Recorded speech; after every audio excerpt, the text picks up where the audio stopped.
Good morning बच्चों। आज का टॉपिक है electric dipole. Dipole means two poles, लेकिन ध्यान रखिएगा कि यहां पर पोल्स नहीं होते। पोल का यहां पर सिर्फ मतलब है कि opposite charges, right. Dipole, two poles means one is positive, one is negative. What is exactly electric dipole?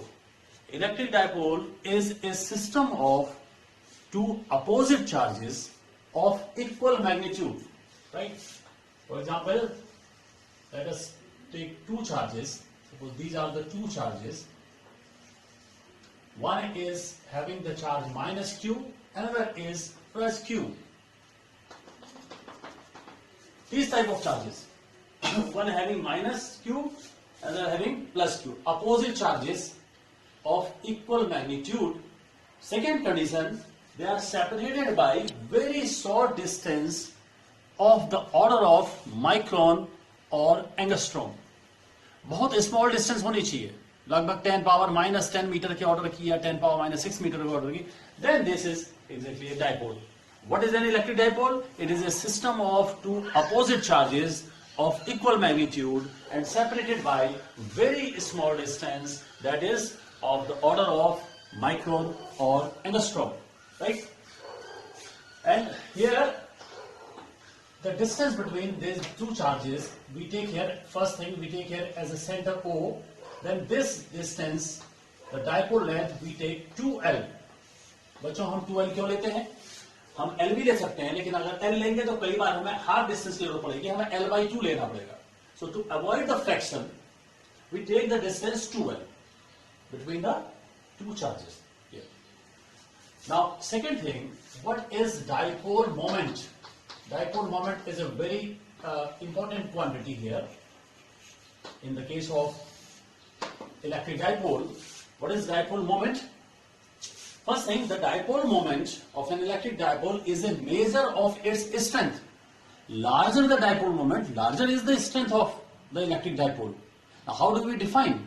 The electric dipole moment is given by the product of the either charge, the magnitude of either charge with the dipole length. That is, P equals to Q into 2L. This is the formula of dipole moment. P is dipole moment, Q is the charge, magnitude of charge on either charge, 2L is the length, means either charge into length. Second important thing about this is that it is a vector quantity. P vector quantity है यहां पर. क्यों vector है? Because here L acts as a displacement vector. P is a vector quantity and whose direction is always along the negative to positive charge. इसका direction हमेशा negative से positive की तरफ को इधर की ओर होगा. P का डायरेक्शन नेगेटिव से पॉजिटिव की ओर हमेशा रहेगा. So this is the dipole moment, and now we take examples. What are the different examples of electric dipole? The examples may be like the molecules HCl or H2O, right? और ये example बच्चों क्यों हैं इसको समझ लीजिए आप. जैसे H और Cl है, you must know that the Cl और H के बीच में एक बॉन्ड है, कोवेलेंट बॉन्ड है, but even that chlorine is more electronegative, means has a greater tendency to attract the electron.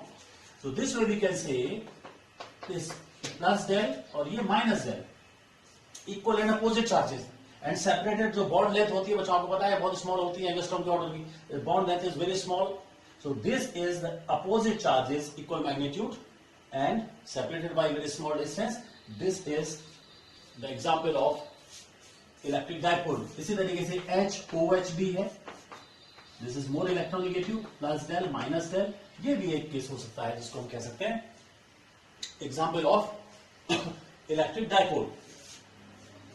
अब यहां पर एक क्वेश्चन बच्चों थोड़ा सा अलग से एक दो बातें मैं बताना चाहूंगा जो आप अपने दिमाग में भी रखेंगे. अगर ये कहा जाए बच्चों कि एटम, क्या एक एटम इलेक्ट्रिक डाइपोल है? क्यों कहा जा रहा है? क्योंकि एटम पर आपको पता है नॉर्मल स्टेट में पॉजिटिव और नेगेटिव चार्ज इक्वल और अपोजिट होते हैं. जितने प्रोटॉन उतने इलेक्ट्रॉन, राइट. प्रोटॉन पर उतना ही पॉजिटिव चार्ज, इलेक्ट्रॉन पर नेगेटिव चार्ज. जितना पॉजिटिव चार्ज होता है एटम पर उतना ही नेगेटिव चार्ज होता है इलेक्ट्रॉन की वजह से. नेट चार्ज जीरो होता है, ये बात पहले भी की जा चुकी है, आपको पता भी है। इक्वल अपोजिट चार्जेस है अगर, तो क्या ये डायपोल हो सकता है? So remember that the centre of the positive charge particle, that is proton, and the centre of electrons, that is electrons, कॉन्साइड with each other, उसको कॉन्साइड माना जाएगा। यानी कि अगर मैं बात कर रहा हूं यहां पर ये सपोज कर लिए पॉजिटिव चार्ज है और इसके अराउंड इलेक्ट्रॉन्स है, तो यहां पर इलेक्ट्रॉन का जो सेंटर है और जो पॉजिटिव चार्ज का सेंटर है वो कॉन्साइड करता है सेंटर पे माना जाता है। It means that it is not an electric dipole, but if atom is placed in an electric field, अगर इलेक्ट्रिक फील्ड में होगा तब क्या होगा बच्चों? Then what will happen? The positive charge will experience a force here in this direction and negative charges in here in this direction. पता है आपको, कोई चार्ज हो इलेक्ट्रिक फील्ड में तो उस पर फोर्स लगता है, and the center of the positive charge is displaced related to the center of negative charges and hence it becomes an electric dipole. Atom normal state में इलेक्ट्रिक डायपोल नहीं है, लेकिन अगर एटम को इलेक्ट्रिक फील्ड में रखा जाएगा तो वो डायपोल हो जाता है। ये आप अलग से एक पॉइंट आप बच्चों इसको ध्यान में रखिए। सेकेंड एक क्वेश्चन है मेरा जो आप ध्यान रखेंगे आगे भी, हम ऐसा क्यों करते हैं कि negative charge left hand side पर, positive charge right hand side पे लेते हैं? ऐसा क्यों नहीं करते कि इधर प्लस क्यू इधर माइनस क्यू लेते हैं? ऐसा हम क्यों नहीं करते हैं? ये क्वेश्चन मैं आप पर छोड़ रहा हूं और आप इसको देखिएगा, फिर समझ में आ जाएगी बात, और फिर नहीं तो आगे मैं इसको बताऊंगा। बराबर, अब बात करते हैं the second topic, if an electric dipole is placed in an external electric field, uniform electric field, right, तो क्या इफेक्ट पड़ेगा? What will the force, what will the couple acting on the dipole? तो the topic is here the force and, topic is force and couple, force and couple acting on an electric dipole, acting on an electric dipole placed in a uniform electric field, uniform electric field. इस topic की हम बात करेंगे बच्चों, ये second topic है। इसमें uniform electric field की बात कर रहे हैं। सपोज करिए बच्चों ये यूनिफॉर्म इलेक्ट्रिक फील्ड है और इस इलेक्ट्रिक फील्ड में एक डायपोल, एक जनरल कंडीशन मान लेते हैं कि डायपोल ऐसे रखा हुआ है। सपोज करिए एक ये डायपोल रखा हुआ है, this having minus Q charge, suppose this has plus Q charge, right, dipole है और ये थीटा एंगल पर रखा हुआ है इस इलेक्ट्रिक फील्ड में, ई इलेक्ट्रिक फील्ड, राइट, और यहां से यहां तक की लेंथ आपको पता है सपोज 12। एक बात बच्चों ध्यान दीजिएगा, हम यहां पर जो भी डेरिवेशन वगैरह करेंगे वो कोशिश करेंगे कि डायपोल मोमेंट के टर्म्स में आए। और जब मैं कहता हूं कि मुझे डायपोल मोमेंट पता है तो इसका मतलब P = Q/12 यानी कि चार्ज पता है, डायपोल लेंथ पता है। फॉर्मूले में हम चाहेंगे कि हमारा फॉर्मूला P के टर्म्स में आए। तो यहां पर जब मैं कह रहा हूं कि मुझे Q मालूम है, 12 मालूम है, ये भी कह सकता हूं कि हमें P मालूम है, डायपोल मोमेंट मालूम है, E हमें दिया हुआ है and the dipole is placed at an angle theta, यानी कि मैं ये भी कह सकता हूं P और E के बीच में angle theta. Now what will happen, right, क्या इफेक्ट पड़ेगा? तो बच्चों डायपोल बेसिकली एक कॉम्बिनेशन ऑफ चार्जेस। अगर मैं चार्ज की अलग अलग बात करूं, आपको पता भी है when there is a charge in electric field it will experience a force। यहां पर ये चार्ज है, ये चार्ज है, इस पर फोर्स लगेगा और आपको बताया जा चुका है पहले भी कि पॉजिटिव चार्ज है, फोर्स इधर क्यों लगेगा, कितना लगेगा बच्चों? फोर्स लगेगा QE। इस नेगेटिव चार्ज में फोर्स कितना लगेगा? अपोजिट लगेगा, कितना लगेगा बच्चों? QE। मैं पहले भी कह चुका हूं वेक्टर क्वांटिटी है तो माइनस लिखने की आवश्यकता नहीं है, वेक्टर है तो माइनस नहीं लिखेंगे क्योंकि डायरेक्शन निकाले। फोर्स विल बी QE, दोनों पर फोर्स इस तरीके से लग रहा है। Now what will be the effect? Is there any translatory motion? क्या ये डायपोल जो है ये आगे बढ़ेगा या इधर बढ़ेगा, क्या होगा?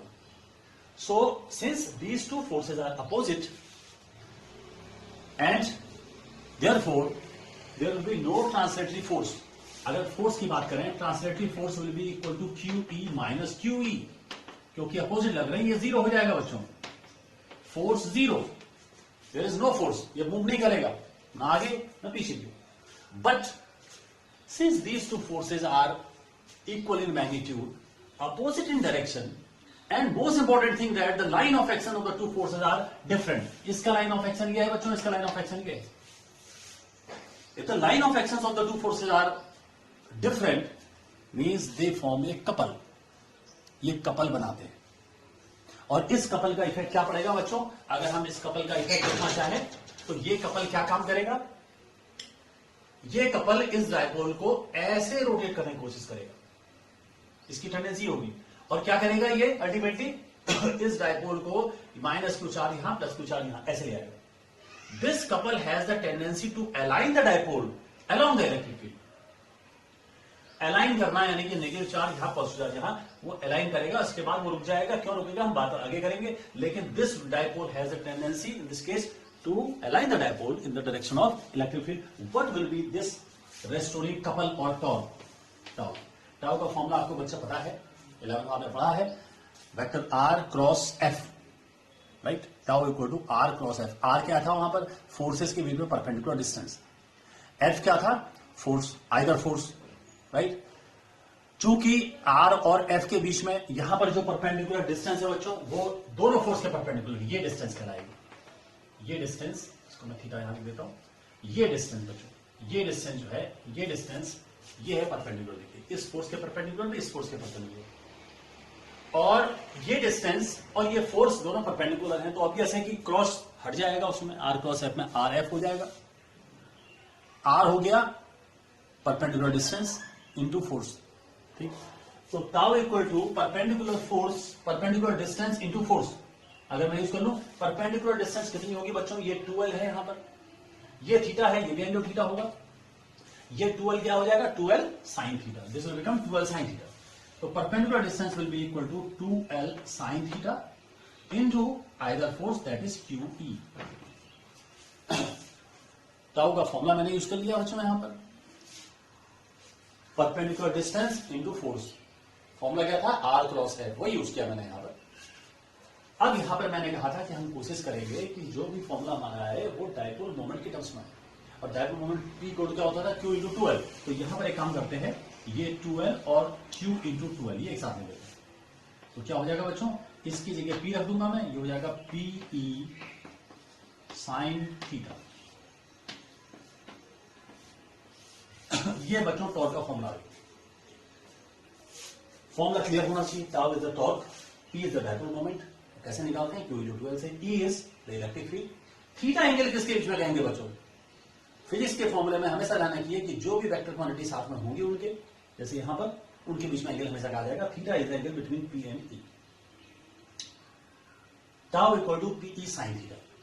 इस फॉर्मूले से क्लियर है कि टाउ मैक्सिमम कब होगा, टाउ जीरो कब होगा, आप समझ सकते हैं। टाउ विल बिकम जीरो अगर थीटा कितना होगा? 0 डिग्री और 180 डिग्री। अगर थीटा 0 डिग्री या 180 डिग्री होगा तो टाउ क्या हो जाएगा? 0 होगा, कपल नहीं लगेगा। If theta is equal to 90 degree, then tau will be maximum. Theta 90 पे sin 90 वाली 1 हो जाएगी, tau maximum equal to P। Vector form में अगर इसको लिखना है बच्चों, वेक्टर फॉर्म में लिख सकते हैं, tau इक्वल टू हो जाएगा P क्रॉस E, ऐसे लिख सकते हैं। tau का डायरेक्शन P और E दोनों के परपेंडिकुलर होगा। वेक्टर फॉर्म में हम इस तरीके से इसको करेंगे बच्चों। तो दिस वे, लेकिन एक बात और ध्यान रखेंगे आप अलग से पॉइंट में जो मैं बता रहा हूं उसको ध्यान रखेंगे। If the dipole is placed in a non uniform electric field, अगर नॉन यूनिफॉर्म इलेक्ट्रिक फील्ड होगा तो क्या होगा? नॉन यूनिफॉर्म इलेक्ट्रिक फील्ड में पहली बात तो फोर्स जीरो नहीं होगा। अगर यहां पे E2 इलेक्ट्रिक फील्ड है, यहां पे E1 है, तो QE2 माइनस QE1 हो जाएगा, force will not be zero. But even then there will be a couple तो होगा। और उस केस में क्या होगा? अगर नॉन यूनिफॉर्म इलेक्ट्रिक फील्ड में डायपोल रखा हुआ है तो ध्यान रखिएगा डायपोल जो है वो घूमता भी जाएगा और आगे भी बढ़ता जाएगा डायपोल। इस केस में हमने बात करी तो डायपोल अपनी पोजीशन पे है, आगे नहीं बढ़ रहा है, बट इट इज रोटेटिंग उस दो इक्वल और अपोजिट फोर्सेस की वजह से। लेकिन नॉन यूनिफॉर्म इलेक्ट्रिक फील्ड में there will be the force as well translatory force as well as the couple, right? So these are the two topics you very clear and we will discuss the next topic related to tapo. Thank you.